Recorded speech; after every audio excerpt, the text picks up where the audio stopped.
Avant de passer à autre chose, il y a quelque chose que j'avais reçu quand le frère Georges était en train de chanter sur le banquier. Non, il n'a pas fini le banquier là. Il parlait du banquier, il parlait du découvert, il parlait de beaucoup de choses. Les agios, tout était dans la louange. Gloire au Seigneur. Gloire au Seigneur, parce que le Seigneur, effectivement, utilise souvent les choses de ce monde pour nous enseigner. Si vous trouvez les versets, vous citez les références. Le Seigneur nous dit que nous avons tout pleinement en lui. Il ne dit pas que nous avons certaines choses. Il dit que nous avons tout pleinement en lui. S'il dit que nous avons tout, ça veut dire qu'il ne nous manque que... C'est le Seigneur qui dit. Hein. Donc si nous disons qu'il nous manque quelque chose, c'est qu'un des deux a tort. Soit c'est le Seigneur qui a tort, soit c'est nous. Bon. Selon vous, qui a tort? S'il dit que nous avons tout pleinement en lui et que nous disons qu'il nous manque quelque chose, c'est que nous avons tort. Ça veut dire que ce qui nous manque, ce que nous croyons qu'il nous manque, il y a plusieurs possibilités. C'est là qu'il faut examiner, puisqu'on a compris maintenant que le problème ne vient pas du Seigneur. Lui, il a dit que nous avons tout pleinement en lui. Quand il dit que nous avons tout pleinement en lui, qu'est-ce que ça veut dire? Ça ne veut pas dire que nous avons un jet privé à nous, que nous avons la plus grande limousine pour nous, que nous avons, je ne sais pas moi, tout ce qui fait la richesse de ce monde-ci. En nous, tout cela est vanité. Quand il dit que nous avons tout pleinement en lui, c'est vraiment ce qui est dans son plan et qui nous rapproche de lui. Tout, le Seigneur nous dit dans c'est 1 Corinthiens où il nous dit que les choses invisibles sont éternelles et les choses visibles sont passagères. 1 Corinthiens, si quelqu'un trouve la référence, il me donne, s'il vous plaît. Je me demande si ce n'est pas dans un verset 18, mais après maintenant le chapitre ne me revient pas à l'esprit. Donc, les choses invisibles sont éternelles et les choses visibles sont passagères. Donc, nos cœurs doivent s'attacher à ce qui est invisible, ce qu'on ne voit pas. Parce que si nous bâtissons notre richesse sur les choses matérielles, visibles, terrestres, ben ça, en fait, si nous espérons avoir tout pleinement en lui de cette manière-là, en fait, on se trompe. Puisque, à ce moment-là, les païens pourraient dire aussi que nous avons tout pleinement en lui, puisque ceux qui sont bénis matériellement le plus, ce sont des païens, ce ne sont pas des chrétiens. Je ne pense pas que les personnes les plus riches du monde et tout ça soient des personnes qui craignent Dieu. À combien? 2 Corinthiens 4. D'accord. 2 Corinthiens 4, verset 18. Merci beaucoup, ma soeur.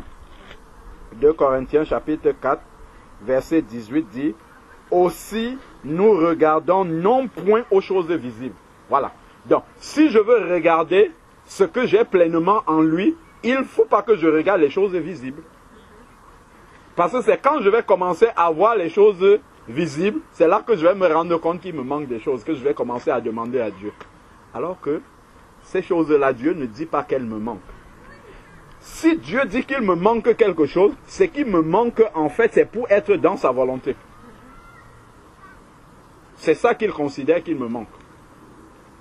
Donc, c'était 2 Corinthiens, chapitre 4, verset 18. Donc, aussi, nous regardons non point aux choses visibles.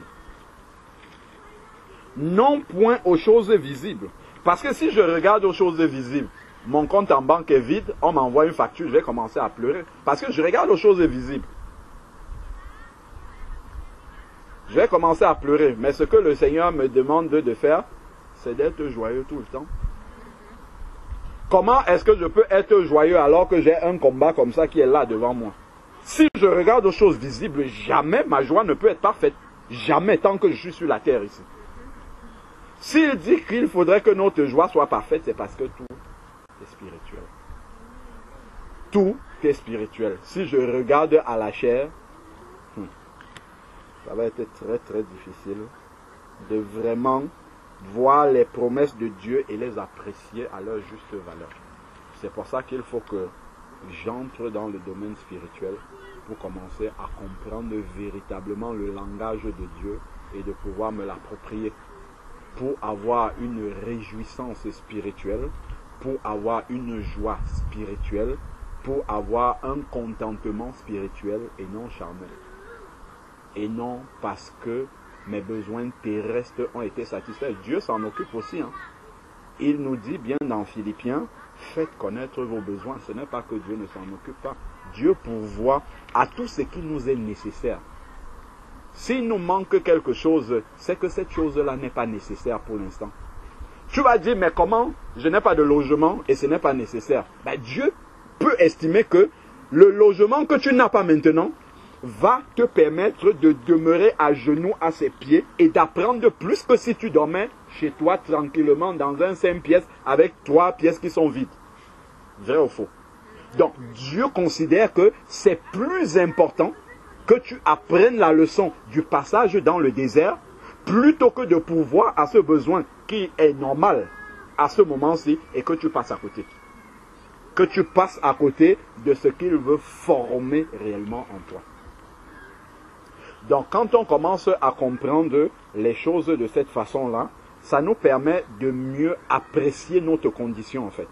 Notre condition peut être difficile, il peut avoir des épreuves, il peut avoir des réponses qui tardent à venir, il peut avoir toutes sortes de choses comme ça que, bon, on ne comprend pas. Seigneur, tu m'as pourtant dit, fais connaître tes besoins, tu as dit que je suis ton enfant, tu pourvois à mes besoins, mais pourquoi ça tarde à venir? On comprend mieux en fait que Dieu n'est jamais en retard. C'est pour ça qu'il dit dans Romains 8, verset 28, que toutes choses concourent ensemble au bien de ceux qui aiment Dieu. Donc, c'est quand tu vas mettre bout à bout, au final, toutes les choses que Dieu a permis, c'est à la fin que tu comprends pourquoi il a permis que ça soit comme ça. Dieu ne peut pas se réjouir que son enfant soit dans la souffrance. S'il permet la souffrance, c'est qu'il y a un gain plus important que de t'épargner la souffrance. Quand nous regardons dans Matthieu 4, il y a quelque chose d'assez frappant. Jésus-Christ, on a chanté tout à l'heure, il est le chemin, il est la vérité, il est la vie. Il est venu nous montrer le chemin du disciple. La Bible nous dit dans Romains 8, verset 29, en fait qu'il nous a prédestinés à être semblables à l'image de son Fils, afin qu'il soit le premier-né d'une grande famille. Donc nous sommes censés avoir un grand frère modèle qui est Jésus-Christ, et nous devons être moulés dans le modèle de ce grand frère-là. C'est bon pour nous? Regardons maintenant ce qui s'est passé donc avec Jésus-Christ. Matthieu chapitre 4, verset 1. C'est très très surprenant. Humainement parlant, le premier verset. Il y a quelque chose qui est assez surprenant là-dedans. Nous prions, nous disons, Seigneur, ne nous soumets pas à la tentation. Regardez le premier verset.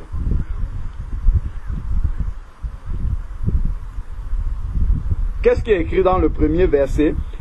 Matthieu chapitre 4, verset 1 dit, alors, ça c'est après le... Je vais d'abord remonter plus haut. Ça va nous permettre de comprendre pourquoi le premier verset là. Regardez, il est écrit, Matthieu chapitre 3, prenons le verset 16, qui nous parle du baptême de Jésus et qui nous parle de ce qui s'est passé juste après le baptême de Jésus. Et ça, en fait, nous avons dit qu'il est le modèle que nous devons suivre, qu'il est, le modèle du disciple, parce qu'il est venu montrer le chemin. Et il nous dit également, comme on a dit tout à l'heure, dans Actes chapitre 4, verset 12, qu'il n'y a aucun nom qui a été donné par lequel les hommes doivent être sauvés que le nom de Jésus. S'il dit je suis le chemin, ça veut dire qu'il n'y a pas un autre chemin pour être disciple. Donc si quelqu'un veut emprunter un autre chemin en disant qu'il est disciple, il va se tromper. En fait, il ne sera pas disciple de Jésus-Christ. il pourra être disciple de maman, de beaucoup d'autres choses dans ce monde, mais il ne sera pas disciple de Jésus-Christ. Si on veut, parce que disciple, en fait, c'est se discipliner pour suivre un maître. Et si on dit qu'on est disciple de Jésus-Christ, ça veut dire qu'on a pris l'engagement par notre baptême d'avoir une bonne conscience, c'est-à-dire de se discipliner pour suivre le modèle qu'est Jésus-Christ. Donc si maintenant, Jésus-Christ nous montre un modèle, quand on arrive devant le modèle, on dit, hey, on m'a dit tu seras la tête et non la queue. On m'a dit tu seras ceci. Pourquoi ma vie est comme ça? Mais regardons bien le modèle que nous avons choisi. Quand on te demande, quand tu es dans les eaux du baptême, on te demande, est-ce que tu acceptes Jésus-Christ comme ton Seigneur et ton Sauveur? Quand tu dis oui, en fait, c'est un engagement que tu es en train de prendre. Tu es en train de dire que je me conforme à suivre sa vie telle qu'elle est. Si on me montre le chemin par lequel Jésus-Christ est passé, même s'il est Dieu, je m'engage sur ce chemin-là. C'est ça, en fait, que nous avons pris comme engagement en passant dans les eaux du baptême. Ce n'est pas un petit engagement. Le Seigneur ne nous abandonne pas sur ce chemin-là, il vient avec nous. Il a dit dans Matthieu 28, verset 20, « Et voici, je suis avec vous tous les jours jusqu'à la fin du monde. » Mais il faut connaître ce chemin-là. Il faut savoir la nature de ce chemin-là. Sinon, après, on peut être surpris. Le Seigneur le dit hein, dans Luc chapitre 14, on pourra le lire après. Il dit, « Quel est celui qui veut construire une maison qui ne s'assied pas d'abord pour calculer la dépense ?» Donc, s'il dit qu'il y a une dépense, ça veut dire qu'il y a des choses à dépenser. Il y a un combat à mener. Quand on regarde dans les 7 lettres aux églises, Apocalypse 2 et 3, Jésus va toujours dire à celui qui vaincra, je lui donnerai. On ne peut pas vaincre s'il n'y a pas d'adversaire. On ne peut pas vaincre s'il n'y a pas de combat. On ne peut pas vaincre s'il n'y a pas la possibilité de perdre aussi. Donc tout ça, c'est très important en fait à comprendre. On est parti du tout pleinement en lui, hein. Il ne nous manque rien. On va revenir sur le banquier et tout ça et comprendre pourquoi je disais que ça a trait à ça. Donc, regardons donc le modèle que nous avons tous choisi. Nous avons dit que nous acceptons Jésus-Christ comme notre Seigneur, donc comme notre modèle. Aussitôt baptisé, Jésus sortit des eaux. Et voici les cieux s'ouvrir. On le connaît. Quand nous sortons des eaux, désormais, Dieu nous connaît. Les cieux s'ouvrir. On est content. Il vit une colombe comme il vit l'Esprit de Dieu descendre comme une colombe. Indispensable. Il faut que l'Esprit de Dieu vienne. Parce que le chemin sur lequel Dieu va nous engager, si le Saint-Esprit n'est pas là, on ne peut pas marcher sur ce chemin-là. C'est pour ça que dès qu'il sort de l'eau comme ça, on parle de sortir de l'immersion. Hein. Ce n'est pas sortir du cours d'eau, c'est sortir de l'immersion. Dès qu'il sort de l'immersion comme ça, tout de suite, il faut que le Saint-Esprit vienne pour le sceller. Parce que dès cet instant-là, il y a des choses qui vont commencer. Il y a des choses qui vont commencer dès cet instant-là. Il y a des combats qui vont commencer dès cet instant-là. Je fais une petite parenthèse. Allons dans le livre d'Apocalypse et après on va revenir dans Matthieu. Apocalypse chapitre 12. Apocalypse chapitre 12.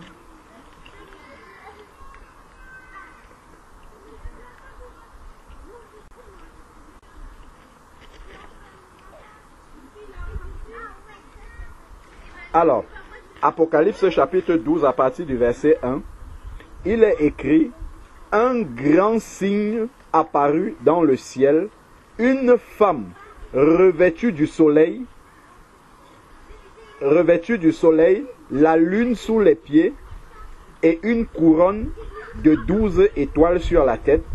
Elle était enceinte et elle criait dans le travail et les douleurs de l'enfantement. Elle criait dans le travail et les douleurs de l'enfantement.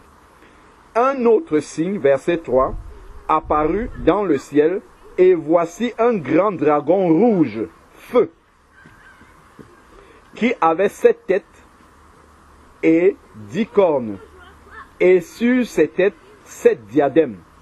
Sa queue entraînait le tiers des étoiles du ciel et les jetait sur la terre. Le dragon, on sait bien qui c'est. Le dragon se tient debout devant la femme. Regardons bien. Le dragon se tient debout devant la femme qui allait enfanter afin de dévorer son enfant. Le dragon se tient devant la femme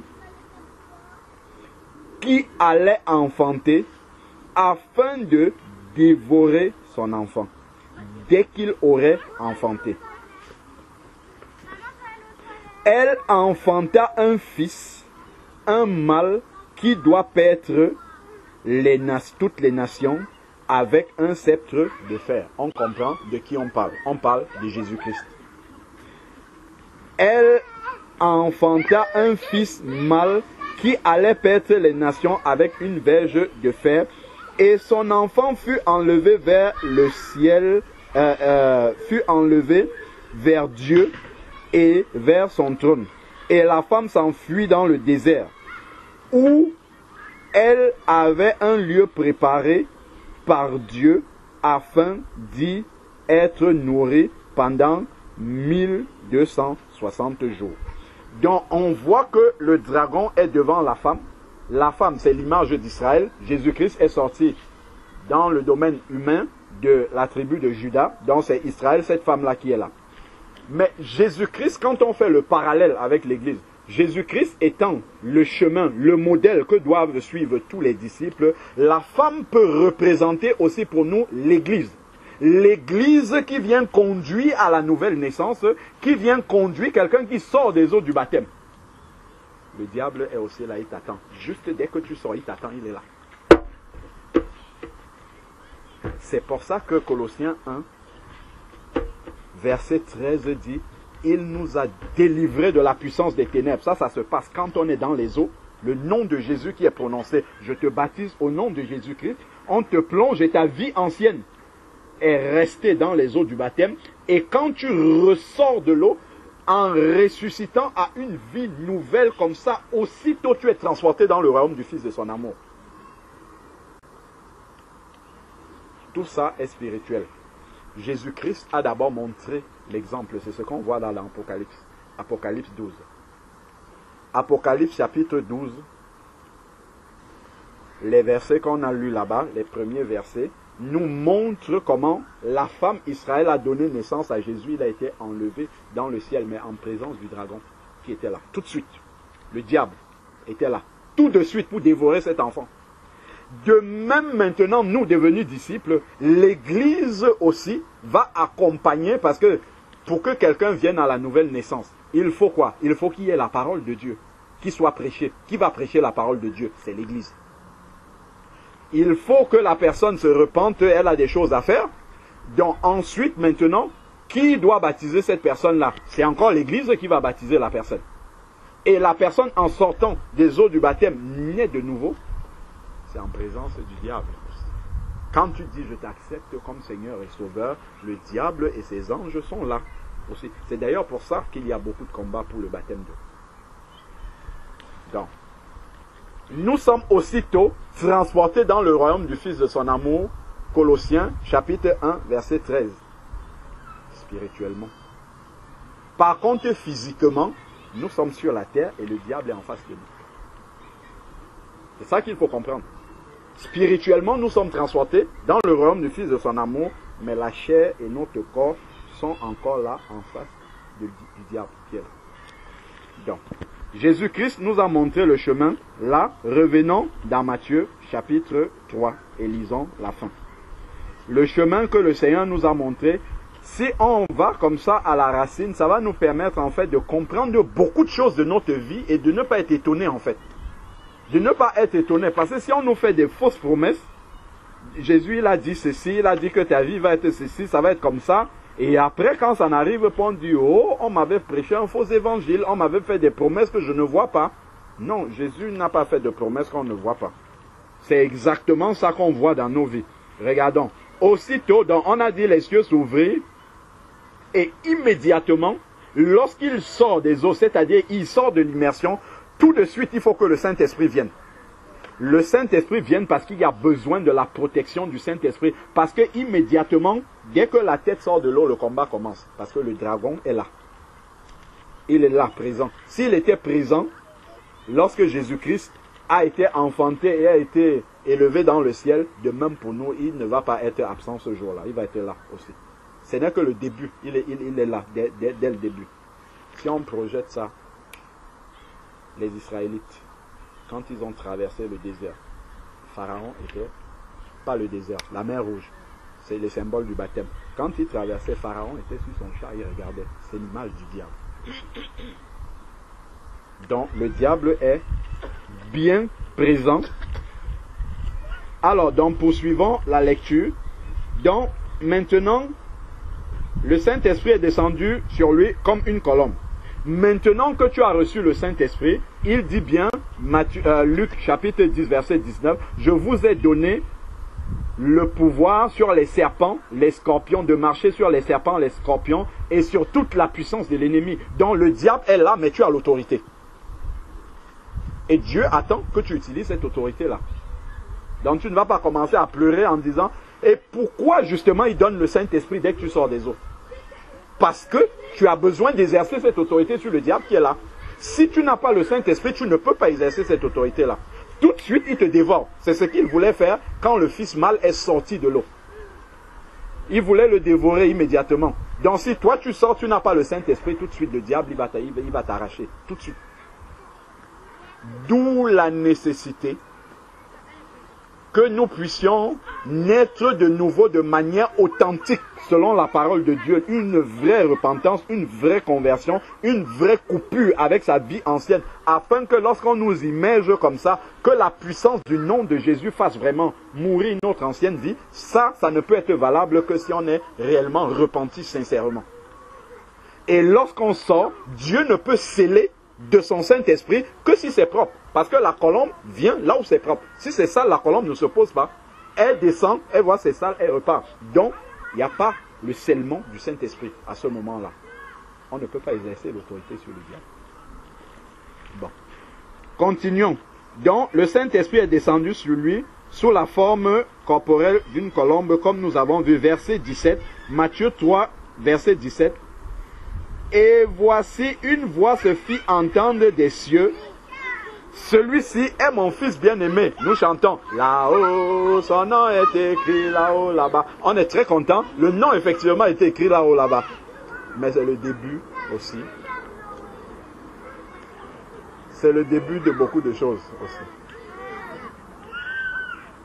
Sauf qu'on n'est pas seul dans ce qui commence là. C'est le début de l'affront avec le diable. C'est le début de l'affront avec le dragon qui est présent à ce moment-là. Donc, effectivement, la parole vient, celui-ci est mon fils bien-aimé en qui j'ai mis toute mon affection. Je suis devenu un enfant de Dieu parce que j'ai reçu le Saint-Esprit de Dieu. Je suis passé dans les eaux du baptême. Maintenant, voici le chemin sur lequel le Seigneur nous amène. Regardons ça. Immédiatement, quand les Israélites sortent du désert, de la mer Rouge, ayant traversé à sec, c'était un miracle, hein? C'est Dieu qui a fait ça. Immédiatement, dès qu'ils sortent, qu'est-ce qu'il y a devant eux? Exode chapitre 14.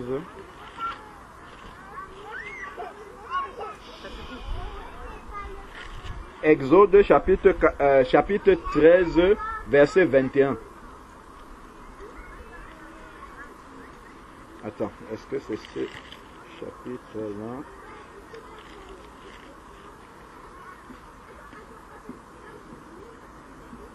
Alors,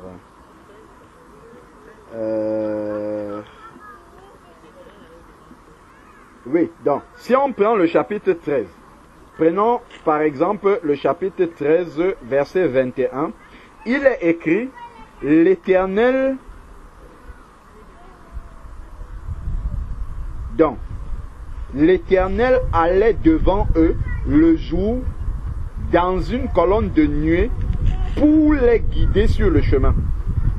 Et la nuit dans une colonne de feu pour les éclairer. Ça, c'est l'image du Saint-Esprit. Immédiatement. afin qu'ils marchent jour et nuit. La colonne de nuée ne se retirait pas, tout comme le Saint-Esprit ne se retire pas d'un enfant de Dieu véritable devant le peuple pendant le jour, ni la colonne de nuée pendant la nuit. Donc, nous voyons comment le Seigneur lui-même a conduit les Israélites. Chapitre 14. L'Éternel parla à Moïse et dit, parle aux Israélites pour qu'ils se détournent et qu'ils campent à Pi-Hahiroth, entre Migdol et la mer vis-à-vis de Baal-Téphon. Donc, c'est en face de ce lieu que vous camperez près de la mer. Pharaon dira, les Israélites, ils se sont égarés dans le pays. Le désert s'est refermé sur eux.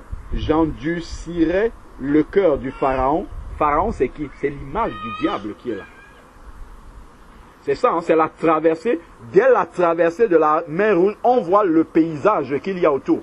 Les Israélites vont traverser, Pharaon est là, mais le Saint-Esprit est là, tout de suite, pour sceller le peuple. Parce que sans la colonne de nuée, le peuple ne sait pas où aller. Et Pharaon va les rattraper.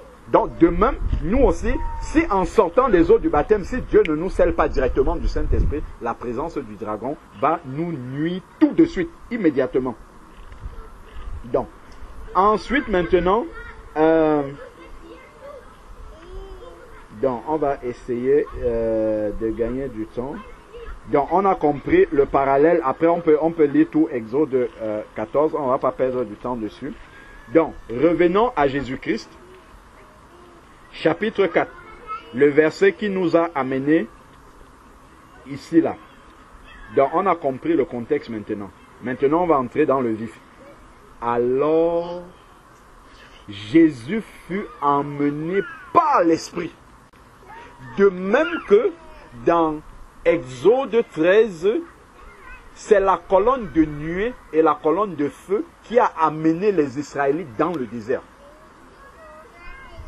Après avoir traversé la mer Rouge, c'est la colonne de nuée et de feu qui les a dirigés vers le désert. De même, Jésus nous montre l'exemple.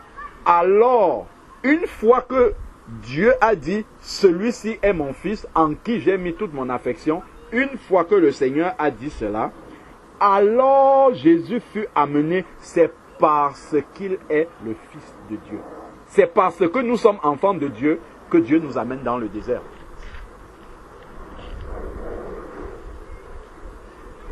Est-ce qu'on comprend ça? C'est parce que nous sommes enfants de Dieu que Dieu nous amène dans les épreuves. Si nous ne sommes pas ses enfants, il nous laisse, il ne nous amène pas dans le désert. Il peut nous laisser vivre comme ça. C'est parce que nous sommes ses enfants qu'il nous amène dans le désert. Parce que là-bas, il pourra nous éduquer comme il faut. Dans les épreuves. Dans les choses qu'on ne comprend pas. Parce que le désert, les Israélites ont vu Dieu agir en Égypte les 10 plaies. Ils ont vu Dieu séparer la mer en deux. Ils ont traversé. Tout est merveilleux. Maintenant que Dieu a manifesté suffisamment sa puissance aux Israélites, ce qu'il veut, c'est que désormais les Israélites puissent avoir confiance en lui sans voir. C'est ça l'image du désert. Dans le désert, on a une étendue à perte de vue de sable. Il n'y a pas de magasin pour faire des achats, il n'y a rien là-bas. Leurs habits même, la Bible dit que pendant 40 ans, Dieu a maintenu leurs habits, leurs souliers même n'ont pas été abîmés. Donc, dans le désert, c'est l'image du fait que l'homme est seul avec Dieu.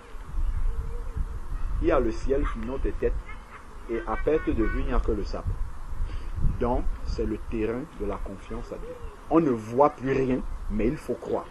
Et c'est ça, en fait, que Dieu fait dans la vie de chacun de ses enfants dès que tu sors des eaux du baptême. Dieu veut désormais que tu crois parce que tu as lu que c'est écrit. Point. Amen, amen. Dieu a dit dans sa parole. Donc, c'est ça. Point à la ligne. C'est tellement... Comment dire?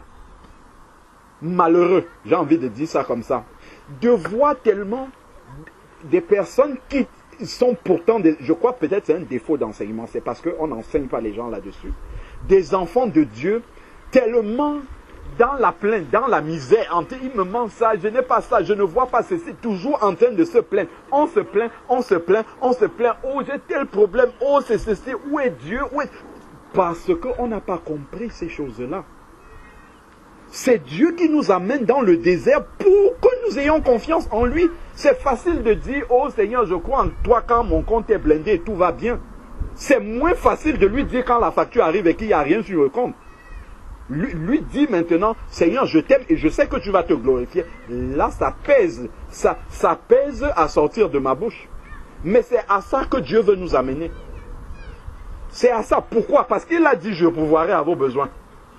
Dieu a besoin que quand je dis, Seigneur, je sais que tu pourvois à mes besoins, que d'abord je me tourne en fermant mes yeux pour dire ça, je regarde autour de moi, il n'y a pas la solution. Il n'y a rien, il n'y a pas d'issue, il n'y a pas de porte de sortie. Et quand j'ai vu qu'il n'y a rien, effectivement, je lève les yeux, je vois qu'il y a quand même le ciel, d'où me viendra le secours, c'est d'en haut. Seigneur, même si je ne vois rien venir, si c'est le travail que je cherche, Seigneur, on rejette toutes mes demandes d'emploi.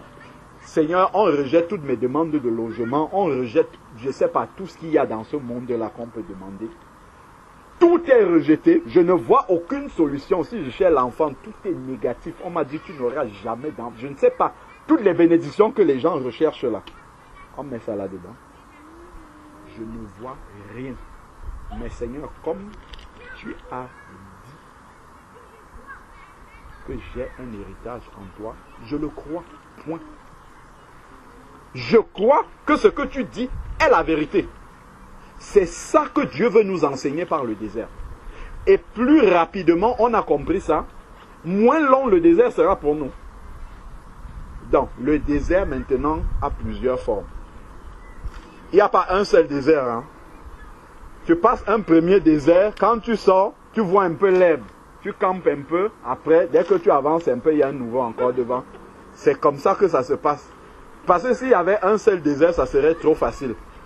Parce que la foi doit grandir, grandir, grandir, grandir, grandir, jusqu'à ce que tu sois dans la barre comme ça, tu vois la vague s'élever jusqu'ici, la tempête. Quand tu regardes, tu vois Jésus dans la barre, tu dis tout va bien. Même si ça secoue comment? Même si tu sens que tes jours sont comptés, tu dis, Seigneur, même dans la vallée de l'ombre de la mort, je ne crains aucun mal. Le désert a cela pour but.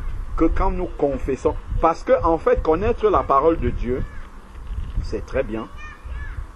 Confesser cette parole-là, c'est aussi bien. Mais ce que Dieu veut, c'est que lorsque nous confessons cette parole-là, que nous croyons ce que nous sommes en train de dire. C'est ça qui manque. C'est ça le but du désert. Le désert-là est indispensable dans nos vies pour comprendre, pour avoir confiance en Dieu. Donc c'est le vrai. Regardons bien Jésus ici. Alors Jésus fut emmené par l'Esprit. Ce n'est pas par le diable, c'est par l'Esprit dans le désert. La femme qu'on a vue là-bas, dans Apocalypse 12, elle s'enfuit où? Dans le désert. C'est là-bas que nous avons rendez-vous avec le Seigneur. C'est là-bas qu'il va nous travailler, dans le désert là-bas. C'est là-bas que ça se passe. Dans le désert, ça ne veut pas dire qu'on a perdu notre héritage ou que nous n'avons pas tout. Mais comment on peut être dans le désert et avoir tout pleinement en lui? C'est extraordinaire. Hein? Si ce n'est pas par l'esprit qu'on prend ça, on est dans le désert. Au désert, il te manque tout. Tu n'as pas d'eau, tu n'as même pas de vêtements, tu n'as pas de tente pour dormir, tu n'as rien, mais il faut que ta bouche confesse que j'ai tout pleinement en lui, même si mes yeux ne voient pas. C'est à cette dimension-là de la foi que le Seigneur veut nous amener. À ce moment-là, notre témoignage deviendra puissant. Parce que là, quand...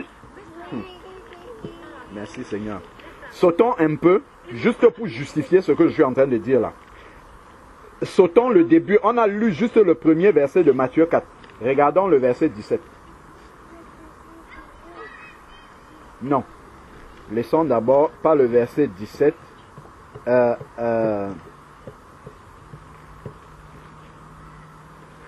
Alors, est-ce que... Non, Luc donne une précision que Matthieu ne donne pas. Allons regarder un peu... Luc 3 aussi, hein, donne la même chose. Et il y a une petite précision qui est donnée, qui est très, très, très importante. Alors, voilà. C'est dans Luc. Donc, Jésus a été dans le désert. Regardez Luc chapitre 4, verset 1.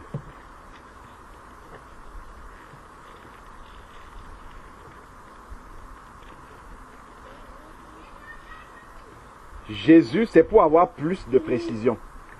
Jésus rempli, nous lisons Luc chapitre 4, verset 1. Jésus rempli du Saint-Esprit revint du Jourdain. Souvenons-nous que l'Esprit Saint est venu le remplir au travers de l'image corporelle d'une colombe, revint du Jourdain et fut conduit par l'Esprit dans le désert où il fut tenté pendant 40 jours.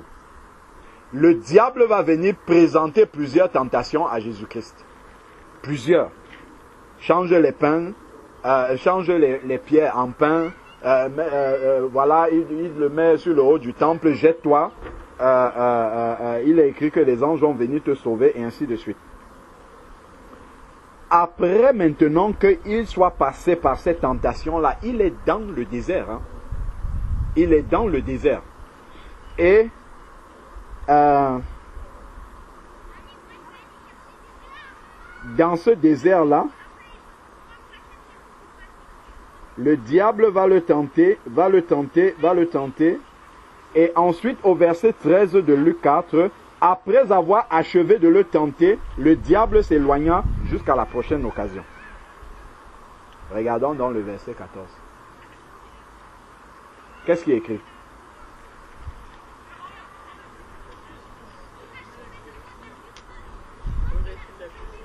Gloire à Dieu. Vous avez vu? Il était rempli de la puissance du Saint-Esprit. Quand il sort du désert, il sort revêtu de la puissance du Saint-Esprit et c'est là que le ministère peut commencer. S'il n'y a pas de passage dans le désert, mais nos témoignages seront creux. On va parler de Jésus-Christ, il n'y aura pas de puissance dans nos témoignages, pas du tout, du tout. C'est dans le désert que Dieu a formé, et ça c'est le chemin du disciple en fait. C'est dans le désert avec le diable. La Bible nous dit même que Jésus était dans le désert avec les bêtes sauvages. Si nous trouvons le verset qui dit ça, et le diable le tentait, il était avec les bêtes sauvages. C'est quand il sort de là après être demeuré dans ce désert-là, fidèle à Dieu, ne pas commencer à maudire Dieu ou à s'inquiéter. Non, il passait l'épreuve qu'il devait passer. C'est là-dedans qu'on apprend la parole de Dieu. Regardez, quand le diable tente Jésus, comment Jésus répond? Il est écrit ceci. Il est aussi écrit ceci. C'est dans le désert qu'on apprend à confesser la parole de Dieu avec foi. Parce que si tu confesses la parole de Dieu devant le diable en tremblant, il va te terrasser. Il faut confesser avec foi.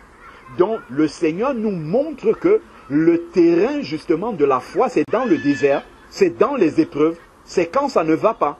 Donc Dieu permet des choses qui ne vont pas dans nos vies parce qu'il nous aime, parce qu'il veut nous former, parce qu'il veut nous utiliser à son service. Mais pour nous former, pour être utilisé à son service, il faut le désert. Le désert est indispensable.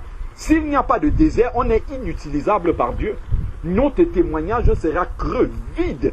Quand on va parler à quelqu'un, ça sera comme si on lui racontait un film que quelqu'un qu'on a vu au cinéma ou je ne sais pas trop où, ou à la télévision. Non. Dieu veut que quand nous parlons du Seigneur, que les paroles qui sortent de notre bouche pèsent du vécu, en fait. Pèsent de ce que nous-mêmes nous sommes passés dans le pressoir d'olive Gethsémane et que nous sommes ressortis de là. Quand tu dis que Dieu est un Dieu de miracles, tu ne dis pas ça en théorie. Tu dis parce que tu as expérimenté. Tu as vécu la chose. Tu as vu comment Dieu s'est manifesté. Tu as attendu l'intervention de Dieu. Tu as fléchi le genou. Tu as prié jusqu'à ce que Dieu s'est manifesté. Quand tu vas dire ça à quelqu'un, il va fermer la bouche. il va se taire. Il comprendra que la parole de Dieu, ce n'est pas que de la théorie. Ce n'est même pas de la théorie, c'est pratique.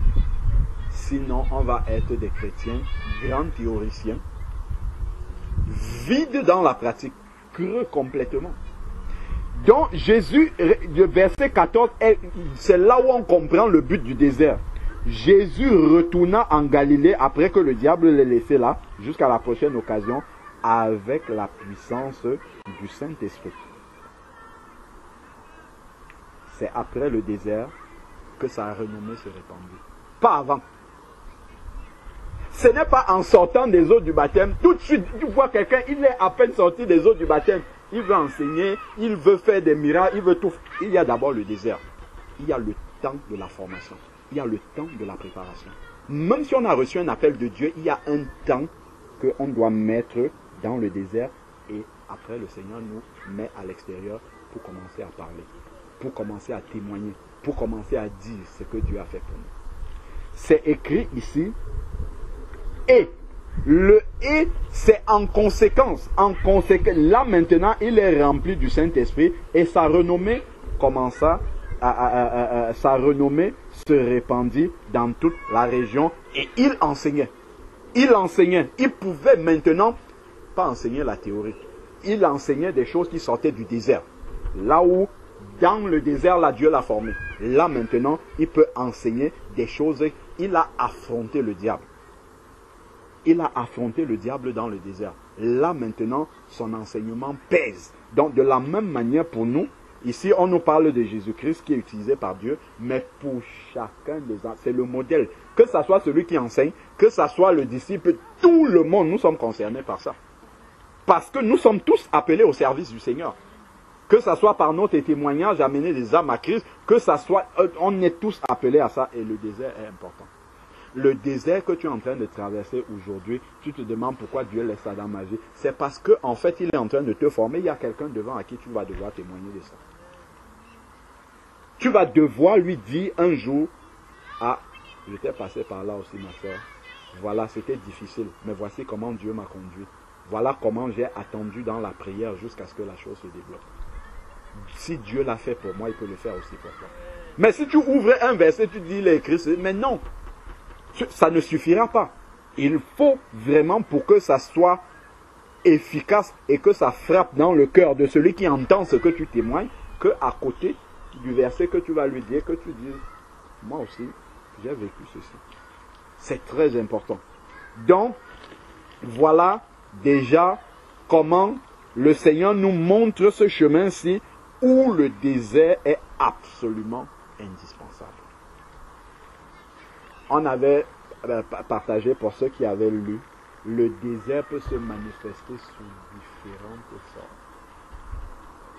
Le désert, ça peut être une prière non exaucée. On pense que c'est déjà l'heure là, il faut absolument, Seigneur, si tu ne fais pas quelque chose, je suis mort, tu n'es pas mort. Tu es bien vivant tant que tu as l'Esprit de Dieu. Et tu ne mourras pas, tu seras toujours vivant. Dans cette épreuve-là, tu seras vivant, tu ne vas pas mourir.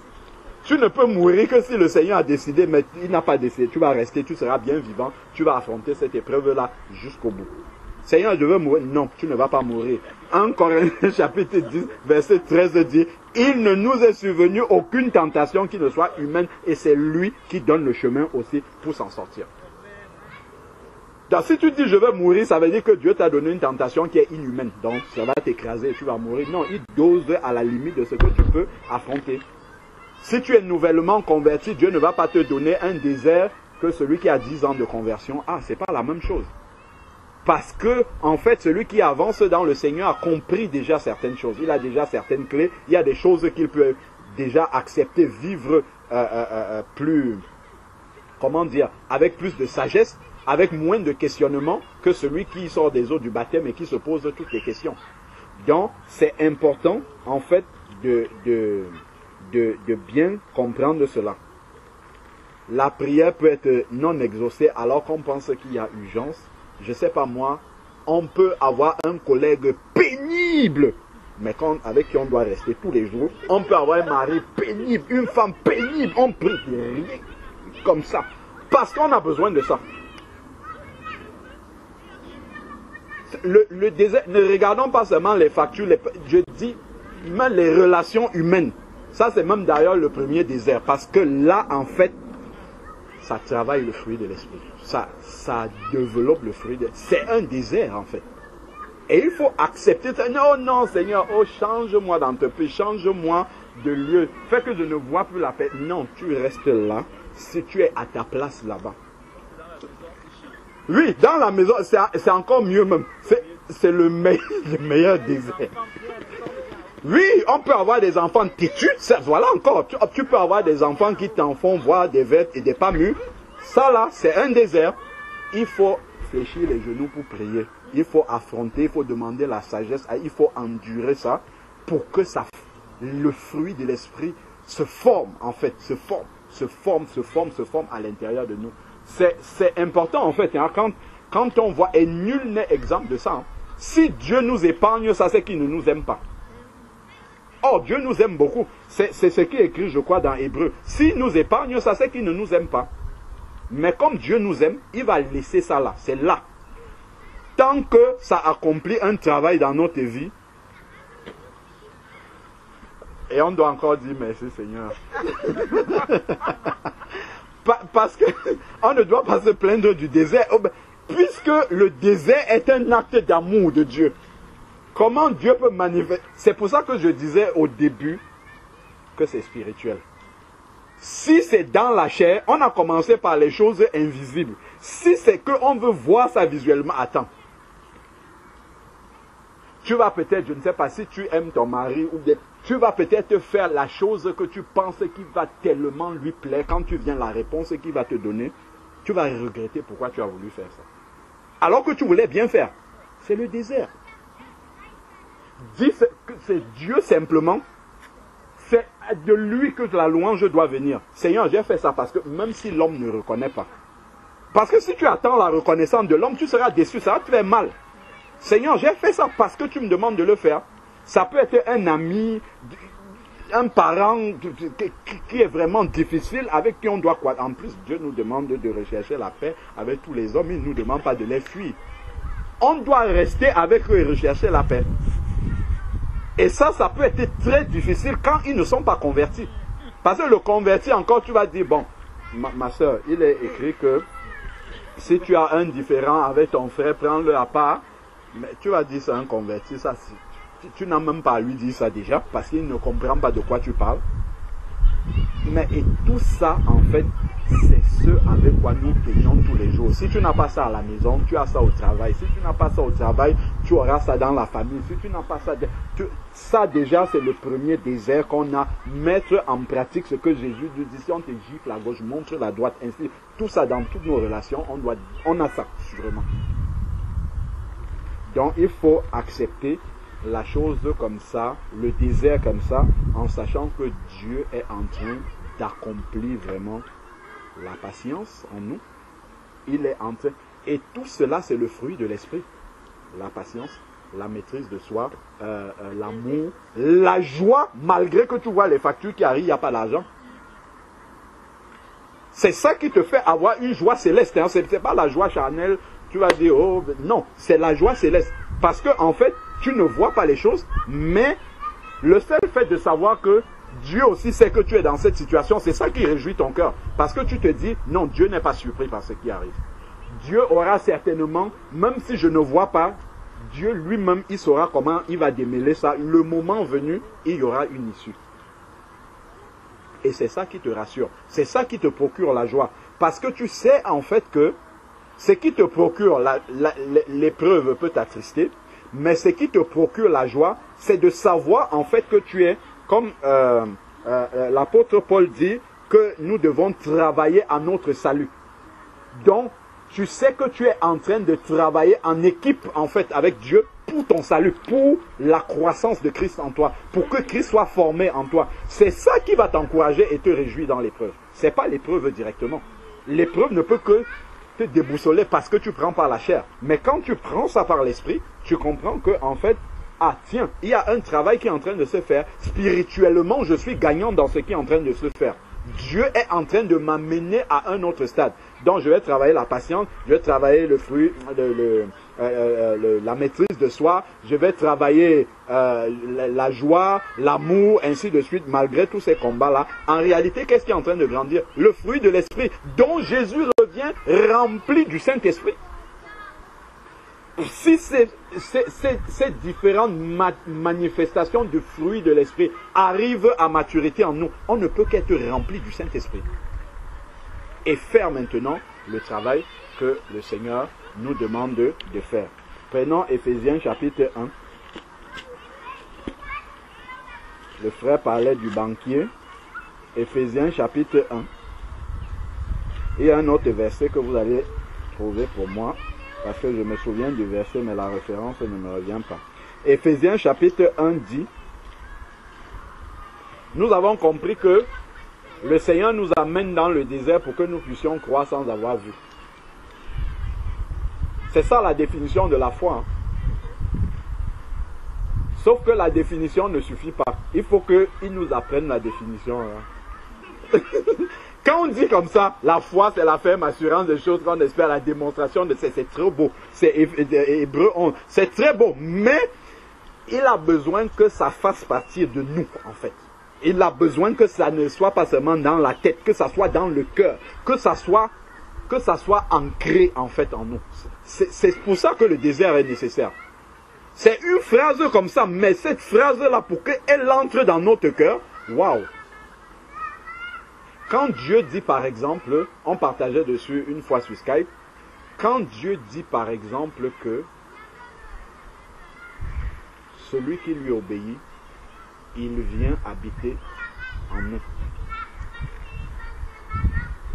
Si nous croyons un seul instant que le Dieu qui a créé l'univers habite à l'intérieur de nous, que quand je me déplace pour aller, que ce soit au travail, que ce soit aller faire les courses, que ce soit dans l'administration, partout où je vais, le Dieu qui a tout créé, de qui toute autorité vient, habite en moi. Ce n'est pas qu'il est à côté de moi, ce n'est même pas qu'il me regarde, c'est qu'il est en moi et je vais avec lui partout. Si seulement je crois une minute à ça, c'est pourtant écrit, hein, mais si je crois en ça, ça change ma vie radicalement, immédiatement.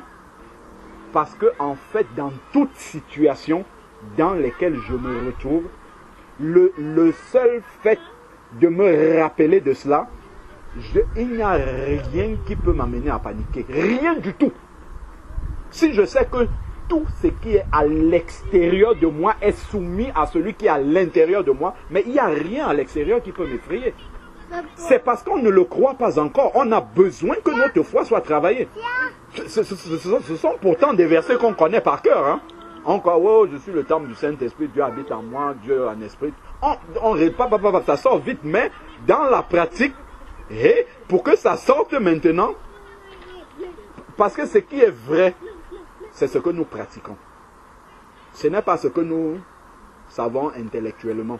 Ça, ce n'est pas... Pour Dieu, ce qui compte vraiment, c'est ce qu'il nous voit mettre en pratique.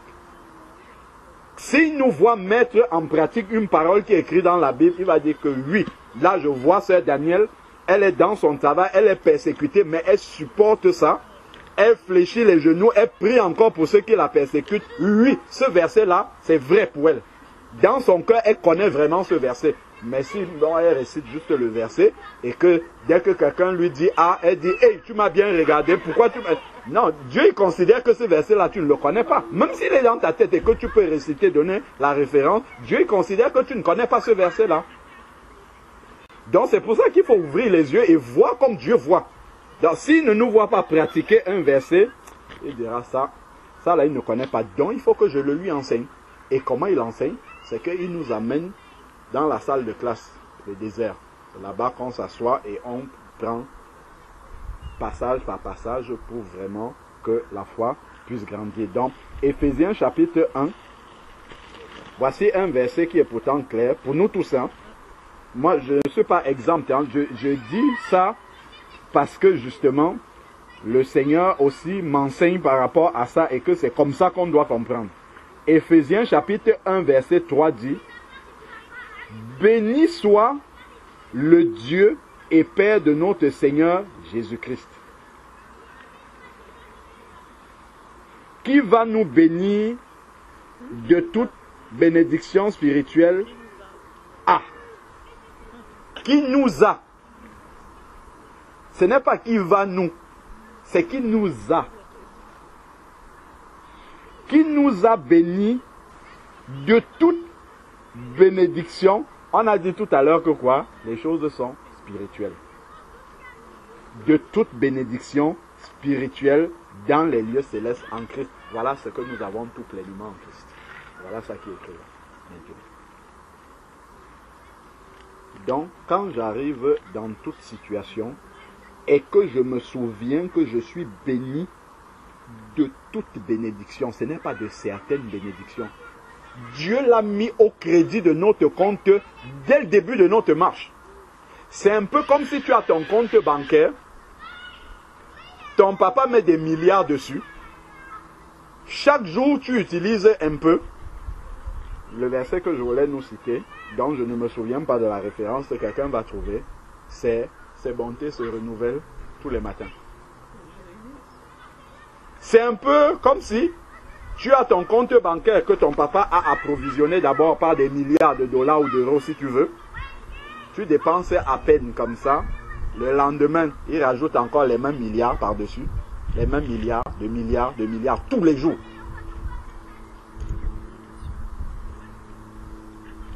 Si je commence à réaliser que c'est ça que Dieu fait, je ne peux plus être un mendiant dans la prière. Je ne peux plus me comporter comme s'il me manquait tout. C'est tout cela qui nous montre que le désert est indispensable. Pour nous apprendre le verset 1 là, le verset 3 d'Éphésiens 1, on a besoin, c'est simple comme ça, mais si Dieu nous fait écouter nos propres prières quand nous sommes dans le besoin, ben ce verset-là, on l'a oublié depuis longtemps. Depuis longtemps, on a oublié que celui qui vit en nous a l'autorité. Il a créé toutes choses et tout ce qui est extérieur à nous, lui est soumis totalement. Et lui, il habite à l'intérieur de nous. Juste pour réaliser ça, on a besoin, nous, malheureusement, Dieu ne nous fait pas passer dans le désert par méchanceté. Malheureusement pour nous, on a besoin d'abord de passer par l'épreuve, de voir que c'est difficile, qu'on ne voit pas le bout du tunnel, qu'on demeure dans la prière, on ne voit pas la réponse, et on demeure ferme, et un jour, Dieu fait ça, pap, en un instant, il résout le problème comme ça. Un problème pour lequel on peut avoir fléchi des genoux pendant longtemps. Et il nous montre en fait par là qu'il a l'autorité sur toute chose, sur ce qu'il veut.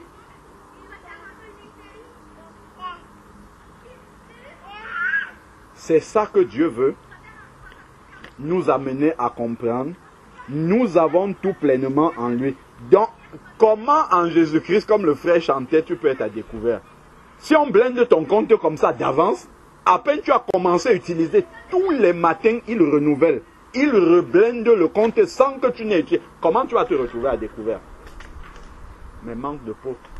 Parce que nous manquons de foi et de connaissance, nous marchons comme des gens qui sont à découvert spirituellement.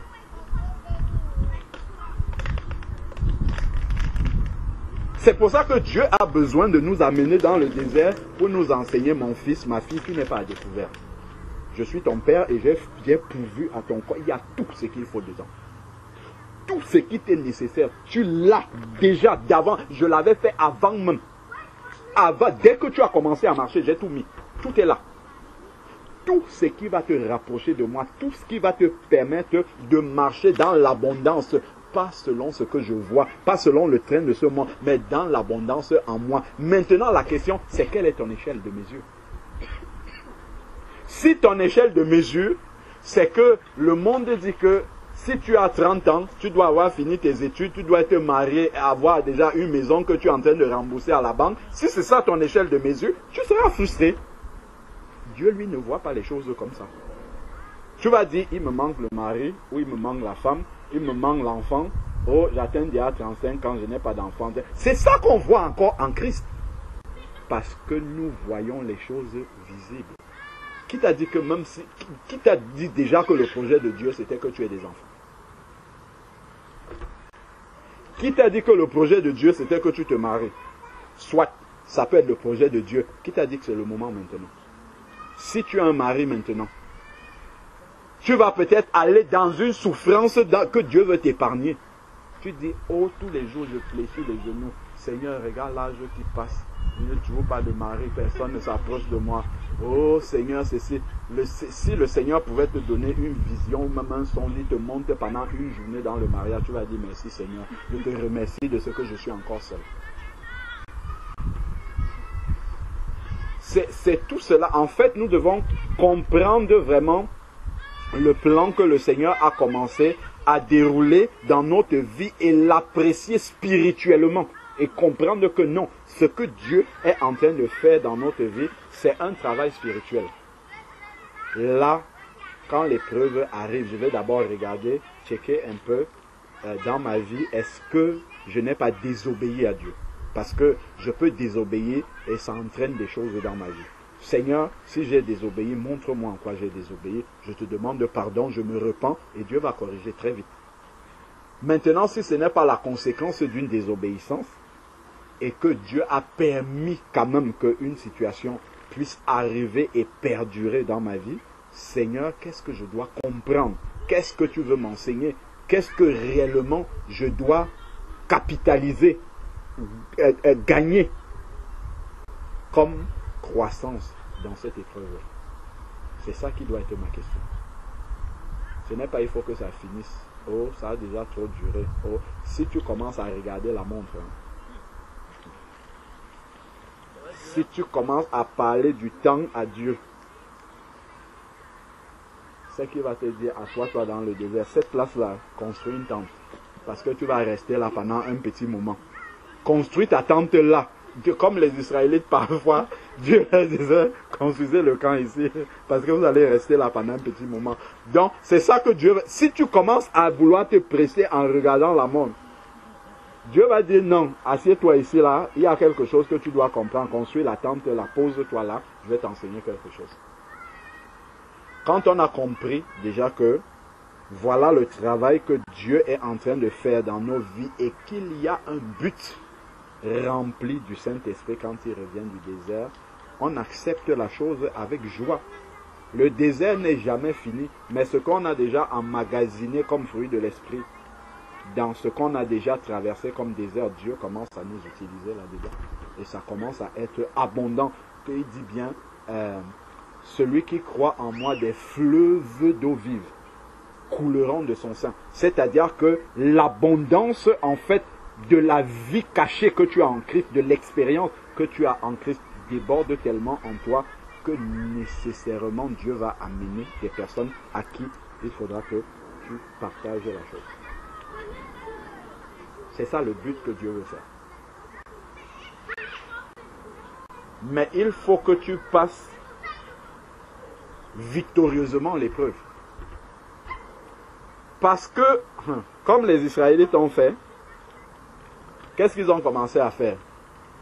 Ce que nous faisons. En Corinthiens chapitre 10, ils ont commencé à...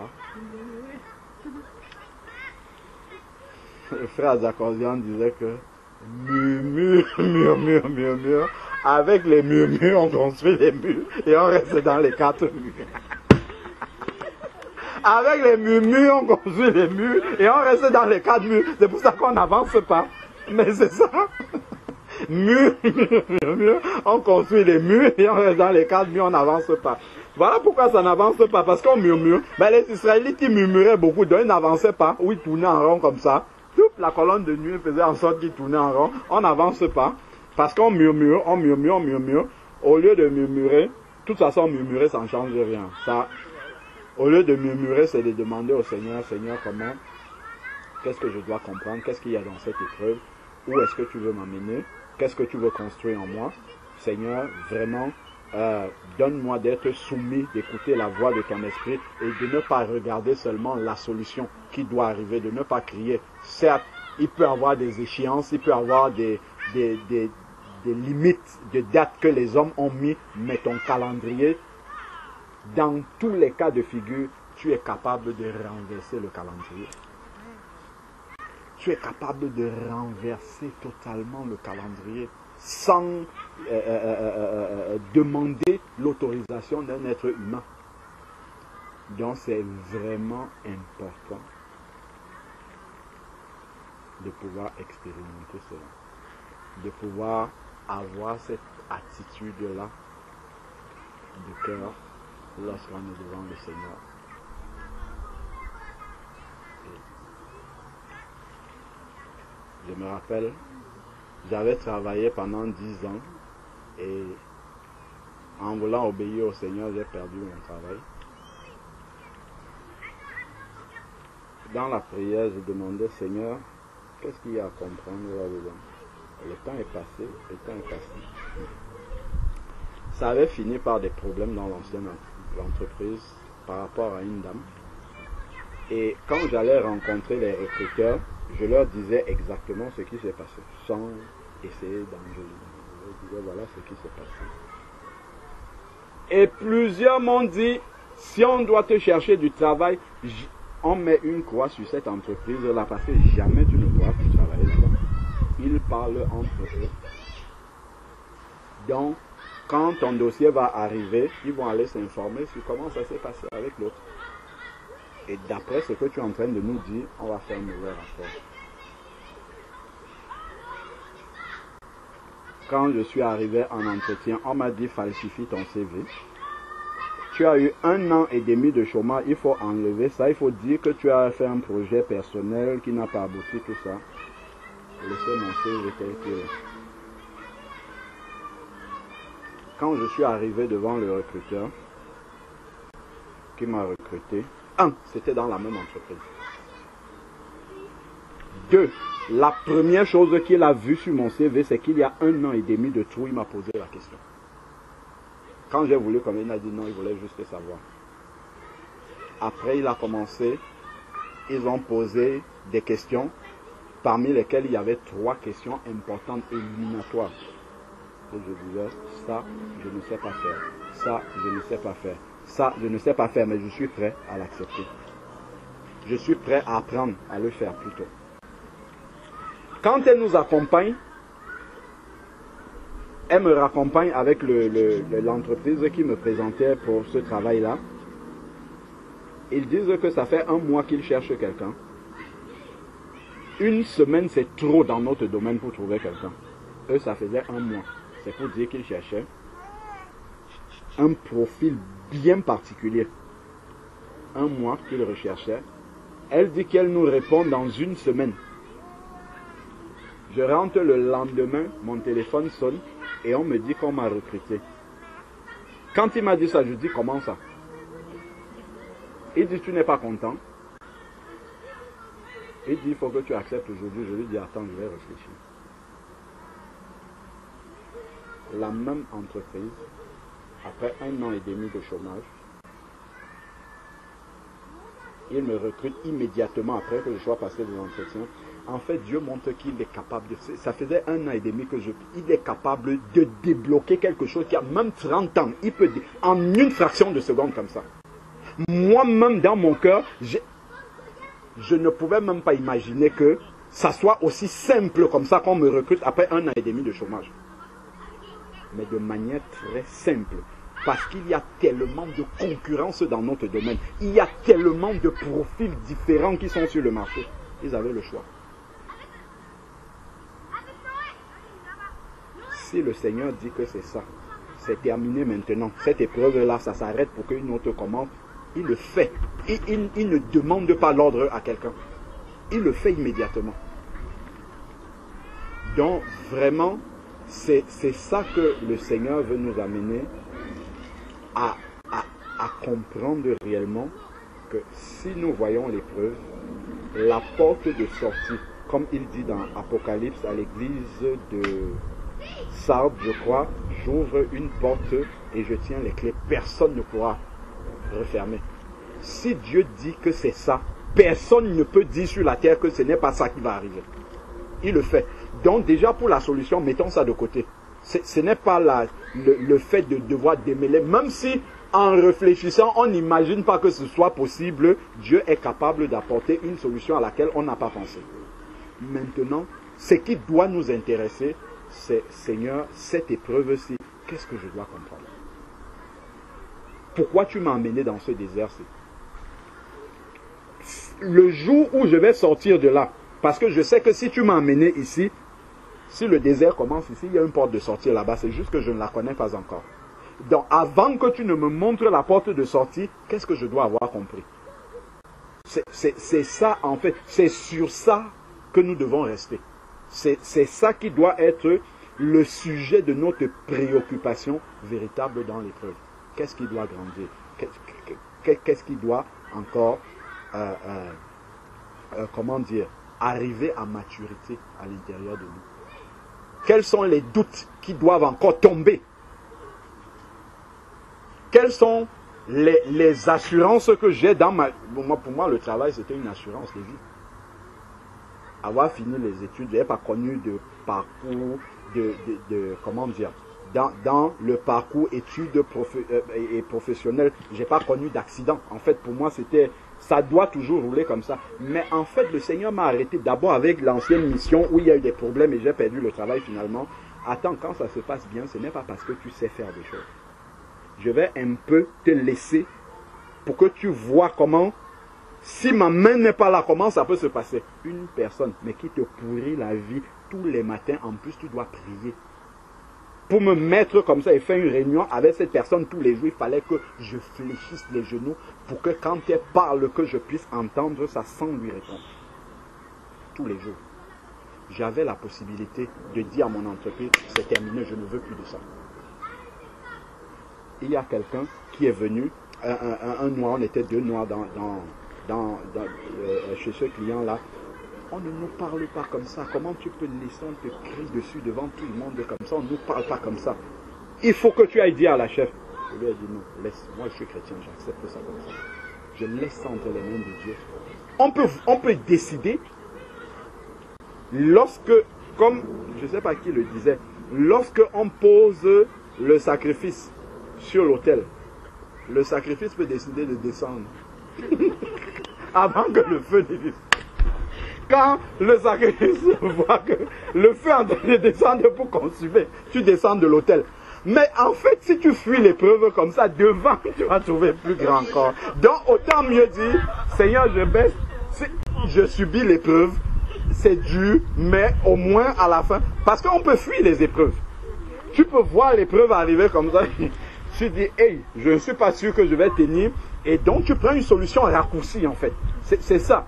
Et en prenant les solutions raccourcies, il ne faut pas qu'on pense qu'on a trompé Dieu. Hein. Non, pas du tout. Il nous attend de l'autre côté.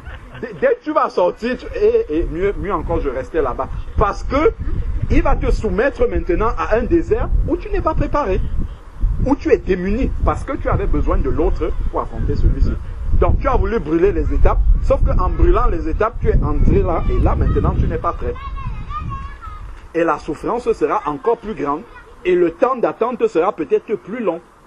Donc, il est plus sage pour nous de ne pas être plus sage que Dieu, d'accepter déjà que ce qu'il nous fait, c'est du bien qu'il nous fait, d'accepter les épreuves selon son calendrier, d'accepter les types d'épreuves qu'il soumet à nos vies, d'accepter ça comme ça, et puis de laisser, de ne pas être un obstacle nous-mêmes à notre propre croissance.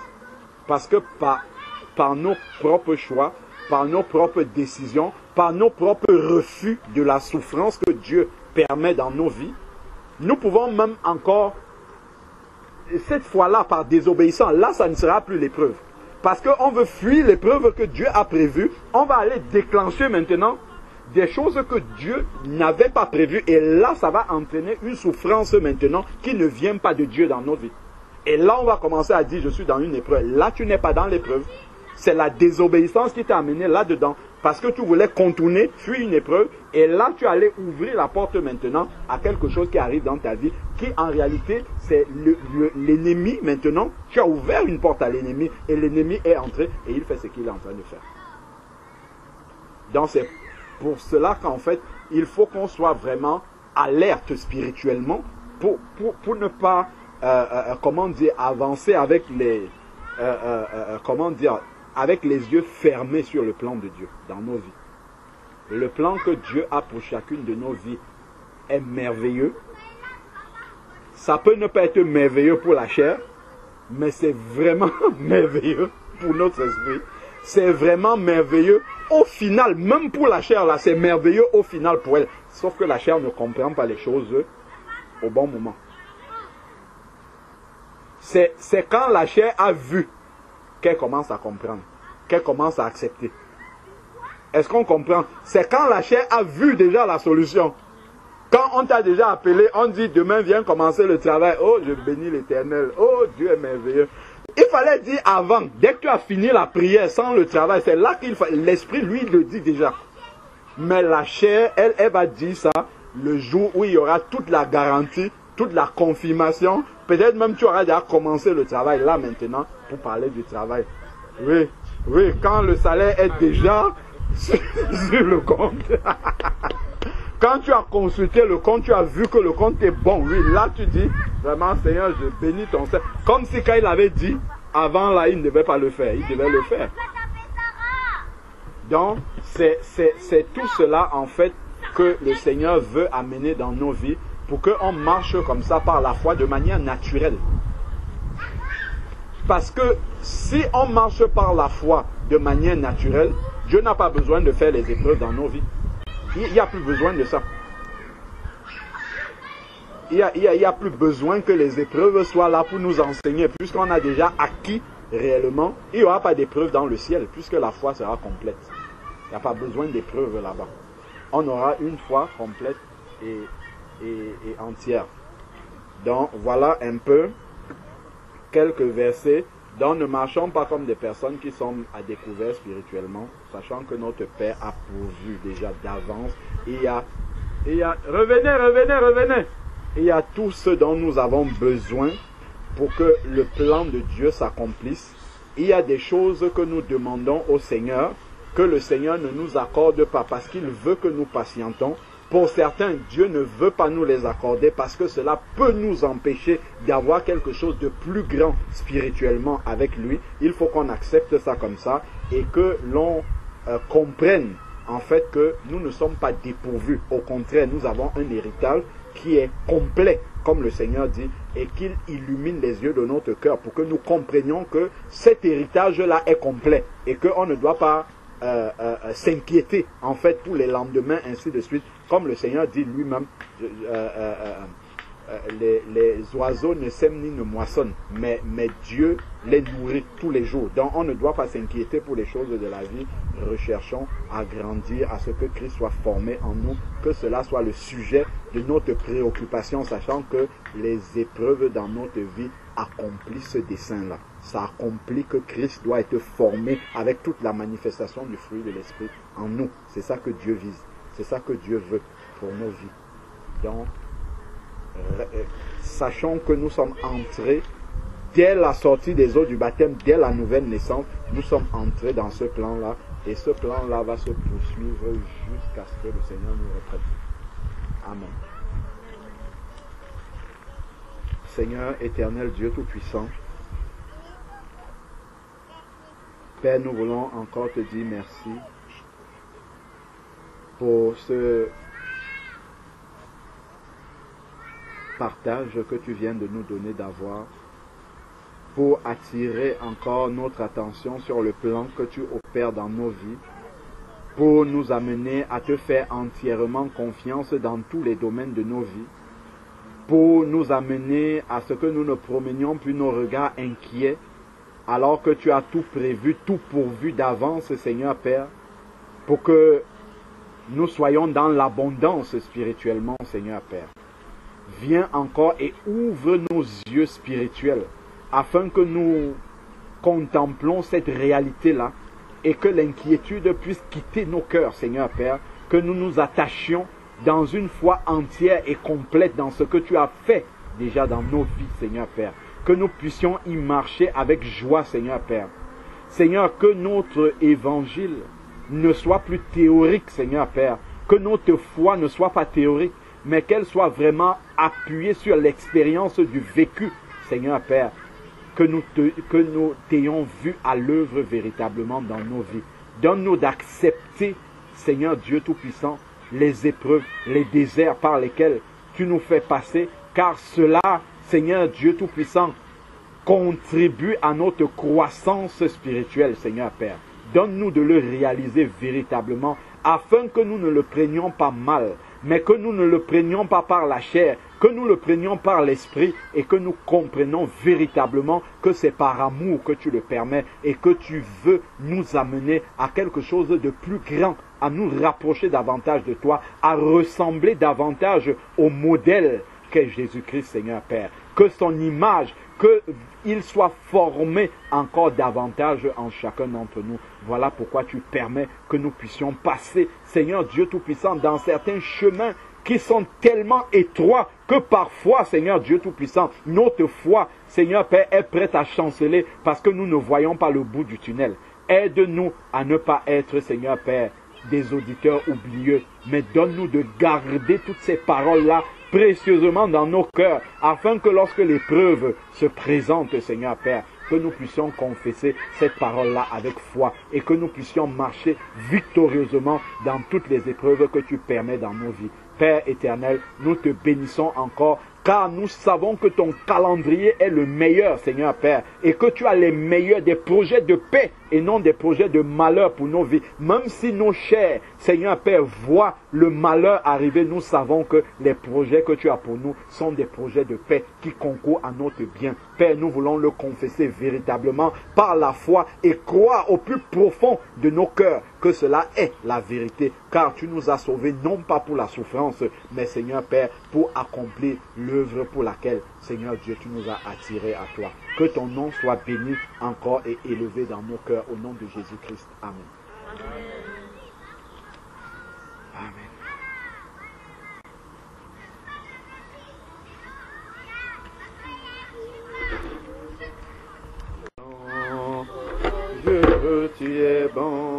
Tu es bon pour moi, tu es bon. Oh, tu es bon. Oh oui, oh, tu es bon. Oh oui, oh, tu es bon. Tu es bon pour moi, tu es bon. Oh, tu es bon. Oh, tu es bon. Oh, tu es bon. Tu es bon pour moi, tu es bon. Oh, tu es bon. Oh, tu es bon. Oh, tu es bon. Tu es bon pour moi, tu es bon. C'est Jésus. Oh, tu es bon. Oh, tu es bon. Sorti des eaux. Oh, tu es bon. Tu es bon pour moi, tu es bon. C'est l'esprit. Tu es bon. La conduite. Oh, tu es bon. Dans le désert. Oh, tu es bon. Tu es bon pour moi, tu es bon. Ce n'était pas. Oh, tu es bon. Oh, tu es bon. C'est Dieu lui-même. Oh, tu es bon. Tu es bon pour moi, tu es bon. Il a conduit. Oh, tu es bon. Son fils bien. Oh oui, oh, tu es bon. Dans ce désert. Oh oui, oh, tu es bon. Tu es bon pour moi, tu es bon. La parole. Oh, tu es bon. Elle nous dit. Oh, tu es bon. Il est sorti bien fort. Oh, tu es bon. Tu es bon pour moi, tu es bon. Oh, tu es bon. Tu es bon. Suivons-le. Oh, tu es bon. Tu es bon pour moi, tu es bon. Oui, mon frère. Tu es bon. Oui, ma soeur. Oh, tu es bon. Tu es dans le désert. Oh, tu es bon. Tu es bon pour moi, tu es bon. Oh, tu es bon. Dieu puissant. Oh, tu es bon. Oh, tu es bon. Tu es bon pour moi, tu es bon. Oh, tu es bon. Ma soeur. Oh, tu es bon. Oh oui, oh, tu es bon. Tu es bon pour moi, tu es bon. Oh, tu es bon. Oh, tu es bon. Oh, tu es bon. Tu es bon pour moi, tu es bon. Oh, tu es bon. Dans le désert, tu es bon. Il faut avoir. Oh, tu es bon. Tu es bon pour moi, tu es bon. Oh,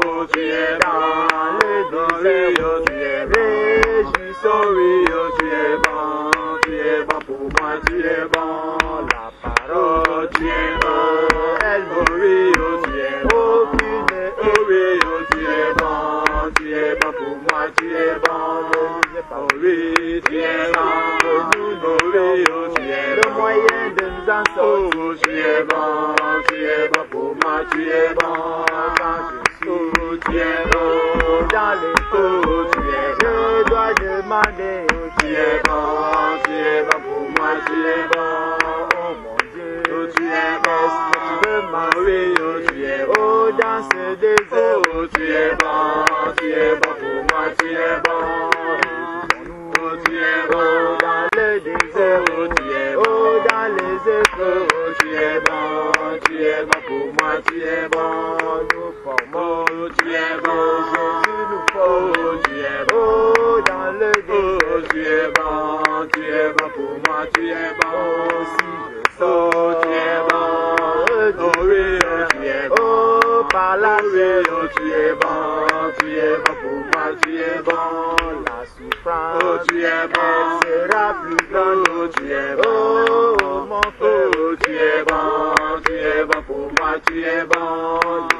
Par tu es bon. le désert. Oh, tu es bon. Oh, n'échappe pas. Oh, tu es bon pour moi, tu es bon. Restez-y. Oh, tu es bon. Jusqu'à ce que Dieu Oh, tu es bon. ait accompli. Oh oui, oh, tu es bon pour moi, tu es bon. Lorsque Jésus Oh, tu es bon. sort du Oh oui, désert, oh, tu es tu bon. es bien formé. Oh, tu es bon pour moi, tu es bon. Le fruit de l'esprit Oh, tu es bon. va apparaître. Oh, tu es Tu es rempli du Saint-Esprit. Oh, tu es bon pour moi, tu es bon. C'est que Jésus Oh, tu es bon. a vécu. Tu es bon. Nous le vivons. Oh, tu es bon pour moi, tu es bon. Soyons dans la joie. Oh, tu es bon. Dans le désert. Oh, tu es bon. Même si je ne vois que du sable. Oh, tu es bon pour moi, tu es Oh, bon. regarde au Oh, ciel. tu es bon. Le ciel ne disparaît Oh, pas. tu es bon. Il est toujours là. Oh, tu es bon pour moi, tu es bon. La Bible dit. Oh, tu es bon. Fait de la terre. Oh, tu es bon. Oh, son marchepied. Oh, tu es bon pour moi, tu es bon. Et du ciel. Oh, tu es bon. Oh, son trône. Oh, tu es bon. Donc si le ciel est là. Oh, tu es bon pour moi, tu es bon. C'est que Oh, tu es bon. et Oh, là. oui, oh, tu es bon. Oh, sois dans la joie. Oh, tu es bon pour moi, tu es bon. Regarde le Oh, ciel. tu es bon. Vois le Oh, oui, oh, tu es bon. contemple ce trône. Oh, tu es bon pour moi, tu es bon. Merci Oh, oui, tu es bon pour ton Oh, oui, oh, tu es bon. Oh, je sais que tu es là. Oh, tu es bon pour moi, tu es bon. Oh, oui, tu es bon. Oh, tu es bon. Tu es bon pour moi, tu es bon. Amen. Comme ça, on va commencer à dire, je suis diplômé de la faculté du chômage pendant quel nombre d'années. Amen. C'est comme ça qu'on va se présenter. Merci Seigneur. Ça va devenir, dans le CV, ça sera les déserts que tu as traversés. Ah là là, gloire à Dieu. Amen.